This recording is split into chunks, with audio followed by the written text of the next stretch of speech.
Olá, meus amigos, bem-vindos a mais um vídeo. Este vídeo é particularmente interessante. O tema provavelmente não vai ficar muito curto, infelizmente, porque é difícil falar de tudo isto em pouco tempo.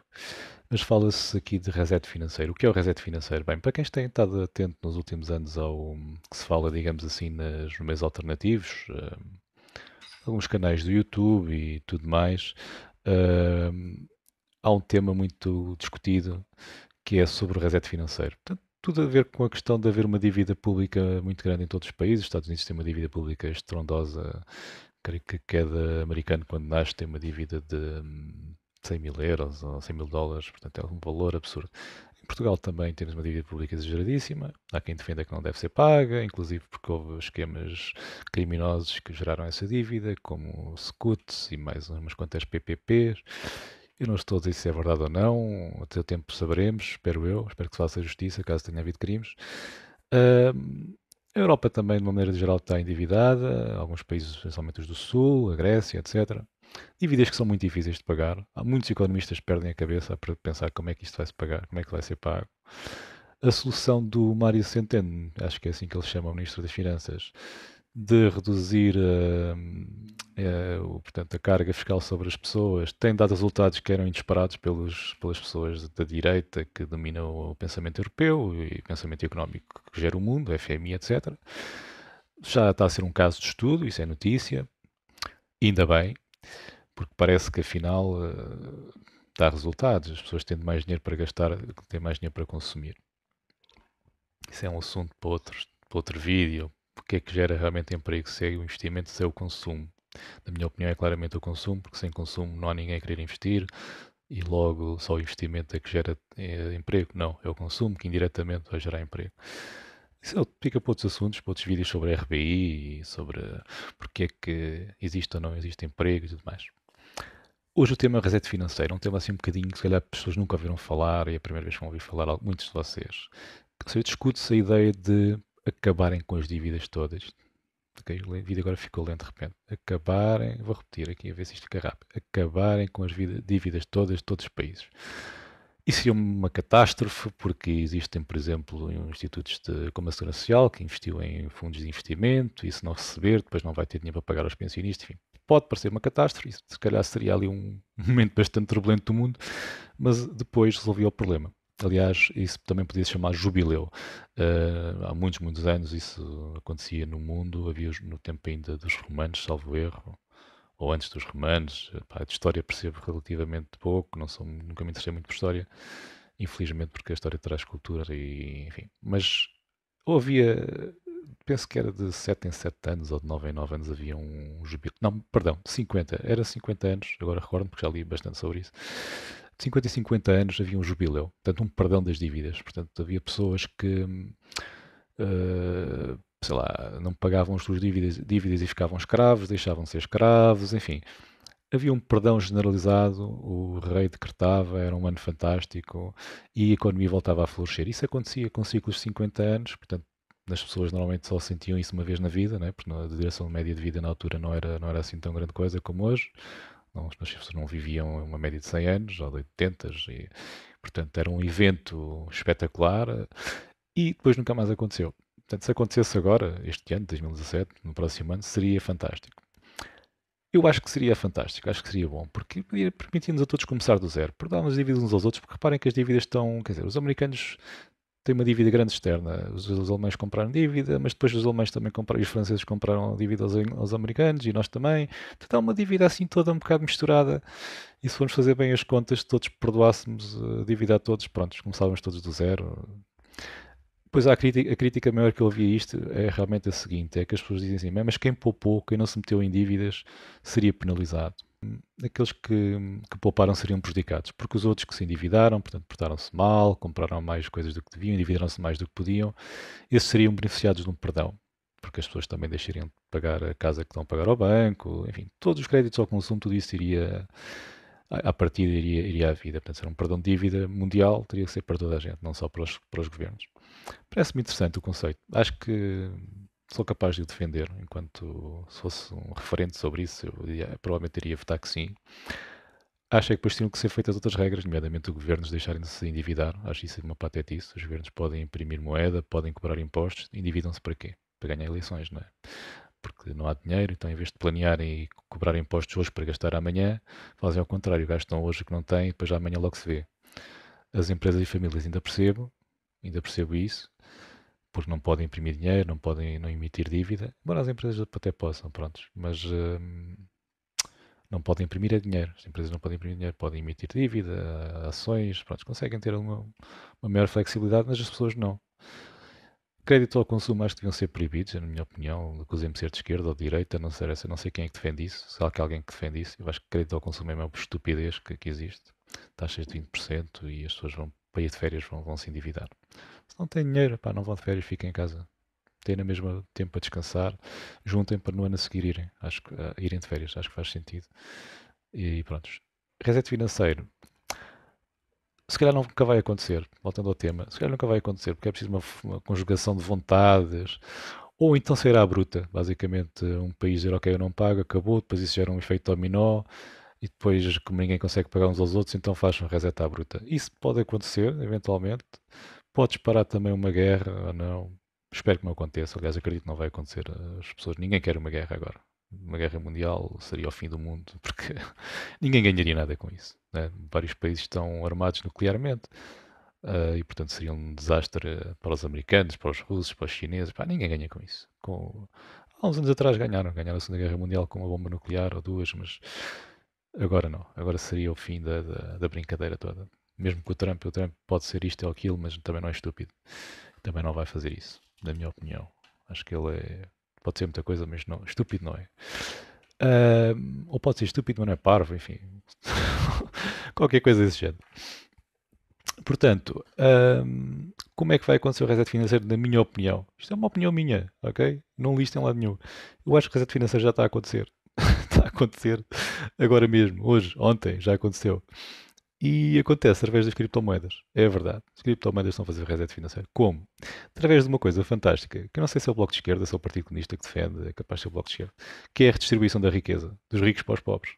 Só que o Partido Comunista ou o Bloco de Esquerda, creio que é o Bloco de Esquerda, eu percebo pouco de política, não ando atrás dos partidos, porque não cresci a desacreditar nos partidos, porque daqueles que estavam no governo, então hoje em dia não acredito em nenhum. É assim, pá, lamento. Acredito que haja gente muito boa nos partidos e em alguns partidos mais pequenos, mas eu não acredito neles, em todos. Que havia mudanças muito significativas em todos para eu começar a acreditar um pouco neles. E já sei crítica a dizer, mete-te então nos partidos para mudar os partidos por dentro. Sim, mas sozinho, quase sozinho. Portanto, não tenho tempo para isso. Também sou empresário, tenho o meu negócio, eu tenho. Epá, não tenho tempo nem paciência para estar no meio de alguns vigaristas, não é? Porque depois basta ver lá 20% de vigaristas e já me sinto mal. Ok, deixando de falar de política, que não interessa para aqui. O reset está a acontecer com os criptomoedas como? Ou tal distribuição de dinheiro. Que, por exemplo, o Bloco de Esquerda iria fazer se entrasse no governo com uma maioria absoluta ou whatever. Iria, provavelmente, digo eu, não li o programa deles nem na íntegra, li umas linhas, umas coisitas assim, uns tópicos, tributar as grandes fortunas e isso deve ser o programa do Partido Comunista, quase certeza. Se calhar estou a confundir os dois. Ou então não li muito parecidos uns com os outros nesse aspecto. Tributar as grandes fortunas fugiam, não é? Com o dinheiro que estão no Panamá ia para outro sítio qualquer. Portanto, na prática, se calhar aquilo não dava jeito nenhum. Por isso é que, pronto, enfim, não resulta. E ia investir no outro lado e pronto, provavelmente isso não iria resultar. Já que os bitcoins resulta, porque isto é um fenómeno que está a acontecer no mundo inteiro. Toda a gente está. É uma moeda mundial, entre aspas, portanto pode estar disponível para qualquer, desde que haja internet está disponível. E o que vai acontecer é o seguinte, ou está a acontecer já. O euro e o dólar, que são as grandes moedas, e mesmo as outras, o iene, a moeda japonesa, pronto, estão a desvalorizar bastante. Porquê? Desvalorizar no sentido em que imprimem muito, continuam a imprimir muito para ajudar na mesma os bancos e as grandes empresas. Posso-vos contar uma pequena história, embora isto vai tornar o vídeo longo, mas eu peço desculpa, tenho que contar estas coisas. Nos Estados Unidos imprime-se dinheiro, o Fed, que as pessoas pensam que é federal, porque diz ali, deixa-me ler aqui as minhas notas, Federal, como é que isto se chama? Eu vou deixar o link para o Fed, fed.gov ou federalreserve.gov. As pessoas, porque diz a palavra fé dos americanos, e os europeus também, provavelmente, acreditam que aquilo é um organismo do Estado, mas não é. Tem um governador e tal, como cá o Banco Central Europeu, mas aquilo é uma associação de bancos, basicamente. É como a Federal Express, que é uma empresa de transportes que também é privada e as pessoas veem, como diz Federal, pensam que é como o Federal, o FBI também é Federal qualquer coisa, enfim, qualquer coisa nos Estados Unidos que é um do governo, pertence ao governo federal, diz Federal qualquer coisa. Então muitos americanos acreditam que aquilo é do Estado, mas não é. É como no Banco de Portugal. Ah, o governador é nomeado pelo governo. Sim, mas vão buscar o governador aonde? Digam lá. À banca. Foi algum ex-bancário, algum não sei quê. Portanto, essa pessoa, quem são os amigos dele? São os portugueses, 10 milhões de portugueses. Da política talvez tenha alguns amigos, mas vão buscar pessoas que têm amigos na banca, banqueiros. Eu não estou a falar deste governador, nem sei agora o nome dele de cor. Qualquer um. Ele, qualquer um tem amigos e conhecidos e é no meio da banca. Portanto, ele não vai estar lá com o interesse a pensar no melhor interesse dos portugueses. Qualquer um deles. Pode ter aqui ou ali um. Epá, vou fazer isto para ajudar os portugueses e tal, fixe. Ainda bem. Mas no geral, ele não vai querer chatear os amigos que são banqueiros. Por isso é que o BES durou o tempo que durou até falir, não é? Porque o governador na altura, com certeza, não se quis chatear com o Ricardo Salgado, não quis ser ele até que a coisa tornou-se tão grave que teve mesmo que ser. Então, os bancos centrais, já me perdi um bocadinho agora com esta história. Falei do FED, perdi-me um bocadinho. Mais, eu já sei o que ia dizer. Portanto, ia dizer que eles estão a imprimir dinheiro para emprestar aos bancos e os bancos emprestam às grandes empresas do S&P 500, compram esse dinheiro barato, com taxas, chegam a comprar com taxas de juros negativas ou mesmo tipo 0,0, uma coisinha muito simbólica, que é dinheiro quase dado. Não é dado, têm que o devolver. E o que é que eles fazem? Os CEOs dessas empresas têm, portanto, recebem bónus, têm um ordenado fixo e depois recebem bónus por desempenho. E são selecionados pelos acionistas de referência que os colocam lá e dizem, olha, se vocês conseguirem que as ações desta empresa, da nossa empresa, cresça 10% na bolsa, ótimo, é bom para nós que somos donos das ações e vocês vão receber um bónus de X. Então os CEOs, que não têm escrúpulo nenhum, alguns, usam esse dinheiro barato, compram ações da própria empresa, ou seja, põem a empresa a comprar ações dela própria. Quando uma empresa compra ações dela própria, é como se estivesse a comer ela própria, não é? Portanto, essas ações desaparecem, são extintas. Então, as outras ações que estão no mercado, que sobram, como a empresa é a mesma, tem o mesmo valor, vão valer mais, vão se valorizar. Por isso é que vocês vão ver o S&P 500 na América e na Europa deve acontecer algo semelhante, a crescer.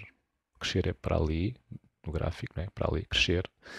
E o desemprego o que é muito estranho. Como é que as empresas que produzem bens e serviços para os consumidores crescem quando o poder de consumo, porque as pessoas estão desempregadas, o poder de compra das pessoas desempregadas desce?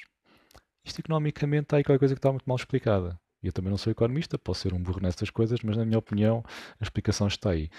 Os CEOs fazem isso para ganhar os seus lucrozinhos. Passados, depois até se for preciso ganham prémios do melhor CEO do ano, porque a empresa cresceu imenso na bolsa. Os acionistas ficam contentes que até vendem se calhar as ações mais caras. Está tudo muito bem, até que um dia essa bolha vai arrebentar porque as empresas vão ter que pagar essa dívida, mesmo com juros muito baixos. Mas o que é certo é que existindo muito e muito mais dinheiro em circulação, nós, portugueses, americanos, etc., europeus, temos uma moeda, um euro, hoje vale menos do que valia há 10 anos atrás, um euro. Porque o poder, eu com um euro há 10 anos comprava mais coisas do que compro agora. E esse é o problema das moedas, das moedas que não são criptomoedas, das moedas fiduciárias. Então, como é que o Ministro das Finanças pode criar um imposto, este ou outro qualquer, sobre as grandes fortunas? Não vai, é impossível. As fortunas fogem, tal. Com as criptomoedas, o que é que vai acontecer? As grandes fortunas não vão entrar já, não compraram já criptomoedas. Se tivessem comprado, as criptomoedas hoje valiam muito mais. Neste momento valem cerca de 100 mil milhões de euros, todas juntas, bitcoins e tudo junto, que é menos que o valor da Apple sozinha. Portanto, hoje é dia 2 de julho de 2017. A Apple sozinha tem uma cotação em bolsa, uma valorização em bolsa superior a todas as criptomoedas juntas. Portanto, veem que as criptomoedas são um bebezinho. Por isso é que estão muito instáveis em termos de valor. Assim, a grande redistribuição eu acredito que vai acontecer como? Quando houver um crash muito significativo, porque os bancos faliram, ou por uma crise qualquer na zona euro, ou noutro sítio qualquer do mundo, nos Estados Unidos, o euro, o dólar vão se desvalorizar muito rapidamente. Quem vai entrar em pânico vão ser os ricos, muito ricos, que têm muito dessa moeda e que vão pensar: a minha moeda está a desaparecer, o valor da minha moeda, dos meus euros, dos meus milhões de euros está a desaparecer, eu vou ter que os converter rapidamente em criptomoedas, em bitcoins ou noutra qualquer. E nesse pânico que eles vão ter, lhes vai dar uma coisinha má.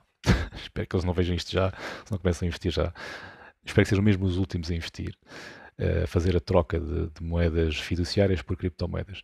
Nessa altura eles vão fazê-lo em pânico e vão comprar a qualquer preço. E eu, por exemplo, vou ter algumas, já tenho algumas, e se eu quiser vender, que eu duvido, eu provavelmente não lhes vou vender nenhumas, mas quem quiser vender na altura, os totós que quiserem vender porque acham que é um bom negócio, vão vender a um bom negócio, vão trocar bitcoins, por exemplo, por uns bons milhões de euros, mas os euros depois não vão valer tanto como eles esperavam que vendesse. Portanto, vai haver uma troca, uma inversão dos valores. O euro a descer e o dólar, e o bitcoin a subir. E nessa altura faz a redistribuição da riqueza. Porquê? Porque as primeiras pessoas que investirem em bitcoins, como eu, que não sou nada pobre, nem sou nada rico, estou ali na classe média baixa, porque hoje em dia não há classe média, portanto tem que ser todos classe média baixa. Apesar de ter uma empresa, sofri para a manter com a crise de 2008, sofri no sentido em que tive que fazer esforços significativos, reduções de cortar nas gorduras, que não havia assim tantas gorduras, só confesso que na minha empresa já era uma empresa bastante otimizada em termos de custos. Mas tive que cortar portanto, tive que perder alguns luxos da minha vida pessoal durante alguns anos. Passei por isso, ainda bem, porque aprendi muito, aprendi muito. Se não tivesse passado por isso, não estava aqui a falar de bitcoins, porque não tinha ligado nenhum aos bitcoins. Se eu já tivesse uma vida boa hoje, ou continuasse a ter a vida boa que tive durante, por exemplo, naquela altura de 2002 para 2005, 2007, tinha uma vida relativamente boa, tranquila, muito melhor do que tive depois da crise. Se eu continuasse com essa vida, até numa trajetória ascendente, eu hoje não teria investigado bitcoins, não teria querido saber nada disto. Mas comprei. E essa é uma forma de retribuir dinheiro. Os pobres, primeiro, e só se é pobre ou tem pouco dinheiro, invista 10 euros, 5 euros, se quiser. Ok? Não vos obrigo. Esses 5 euros, quando os milionários, os multimilionários, quiserem transformar os seus euros porque estão a cair a pique, e seus dólares igualmente e outras moedas principais, em bitcoins, vão fazer disparar o preço do bitcoin. E isso será, na prática, uma redistribuição de riqueza e acontecerá sem impostos, sem intervenção do Estado, do Ministro das Finanças, do Bloco de Esquerda, do Partido Comunista. Vai acontecer. E eu acredito que vai acontecer muito em breve. Mais 2, 3 anos no máximo até 2020. Isso deve acontecer. É a minha opinião. Cá estaremos aqui há alguns anos para ver se é verdade ou não, se aconteceu ou não. Mas fica aqui este registro sobre o reset financeiro. Se não sabiam o que eram, pesquisem um bocadinho, porque há muita gente a falar sobre isso. Chamam-lhe reset global, de RGC e outros nomes, outras siglas, mas basicamente são pessoas que pensam sobre esses assuntos de uma forma diferente do que passa nos mídias. Portanto, vocês não vão ouvir falar disto na RTP, na SIC, na TVI, provavelmente. Quando ouvirem falar já é história. Já podem ver depois no canal História, porque já passou, já aconteceu. Mas eu estou-vos a falar isto em 2017, antes de acontecer, porque eu acredito que vai acontecer. Posso estar enganado, claro que posso estar enganado, e muitos de vocês vão dizer: este tipo está enganado, este tipo é parvo. Não faz mal, não me importa. Vocês podem pensar o que quiserem sobre o que eu penso ou sobre quem eu sou. Eu sei daquilo que penso e acredito naquilo que penso. E partilho convosco. Vocês depois acreditam ou não. Enfim, fica esta informação que é um bocadinho mais off-topic dos bitcoins, mas tem a ver, isto tem tudo a ver porque são os bitcoins ou as criptomoedas no geral que vão trazer essa redistribuição de riqueza, na minha opinião. Portanto, fica aqui o vídeo, fica aqui esta informação. Se gostaram, façam gosto, partilhem com quem vocês achem que acredite nisto. Ou quem não acredita, não partilhem com os ricos. Faço a sério, honestamente. Não partilhem com os muito ricos. Os ricos, pronto, aqueles que têm uma casinha e tal, têm um BMW, epá, são ricos, não são, por isso não são necessariamente gente má. Eu também gostaria de ser rico um dia, ter um BMW, já não digo que gasta normalmente. Mas se for elétrico, tudo bem. Ter um carro de luxo eu gostaria de ter. Não pelo exibicionismo, mas pelo conforto, por tudo isso. Gostaria de ter um Tesla, por exemplo. Gostaria de ter. E um dia vou ter, porque os bitcoins vão me ajudar. Mas a questão é. A questão é, não partilhem muito com os milionários, conhecerem não partilhem, escondam isso, porque é bom que eles sejam os últimos a perceber o que se está a passar, porque assim eles vão realmente redistribuir a riqueza. Se eles investirem já, isso vai acontecer provavelmente até mais cedo, porque, parem, se um multimilionário investir agora só 1 milhão de euros, porque, por exemplo, o Ronaldo quantos milhões é que ele tem? Nem sei, nem quer saber a vida dele, mas se o Ronaldo agarrar em 10% da riqueza dele e investir em bitcoins, o preço de bitcoins vai, tumba, para os 3 mil ou 4 mil euros, não tenho dúvida. Portanto, o Ronaldo é um tipo fixe, espetacular. Com ele podem partilhar. Abre exceção com ele. O Mourinho, talvez, ele é de Setúbal, é daqui da terra onde eu vivo, também podem partilhar com o Mourinho, porque ele também deve ter algum, com certeza, é bem remunerado. Mas tem um feitiozinho que parece um bocadinho mais difícil, pelo menos com os mídia. Comigo eu não tenho queixas pessoalmente dele, não é? Eu também não o conheço. Mas com esses, como são daqui de perto, ou portugueses que nós gostamos, partilhem, podem partilhar. Agora com aqueles multimilionários banqueiros e vigaristas, entre aspas, vigaristas no geral, que vocês sabem que ganharam fortunas à custa do povo português, de esquemas e coisas, epá, com esses não partilhem. E muito menos com os estrangeiros. Os estrangeiros também não percebem português, por isso há muitos deles. No Brasil também não partilhem com aqueles vigaristas lá do governo, não sei o quê, né? Se vocês estiverem a ver isto no Brasil, partilhem com os vossos amigos mais ou menos pobres, mais ou menos ali da vossa classe económica, do vosso faixa económica, pá. Mas com os milionários, deixem que eles sejam os últimos a perceber o que estão a perder, porque aí sim vai haver então a tal transição. Eles vão entrar em pânico. O pânico que eles nos fizeram entrar a nós em 2008, eles os banqueiros, não são eles todos, mas os banqueiros fizeram-nos entrar em pânico, com o colapso de bancos e não sei o quê. Esse pânico as pessoas sentiram ao fim do mês que não podiam pagar as contas em 2008, 2009. O universo é uma coisa espetacular. O universo funciona em ciclos e o karma, ou como quiserem chamar, vai trazer esse pânico para os banqueiros, para os grandes ricos, para as grandes fortunas, e essa redistribuição vai acontecer. Bem, o vídeo já está a ficar longo com certeza. Se gostaram, gostam. Se não gostaram, pá, olha, até podem dizer que não gostam. Quero lá saber. Até à próxima. Para quem continuar a seguir o canal. Força!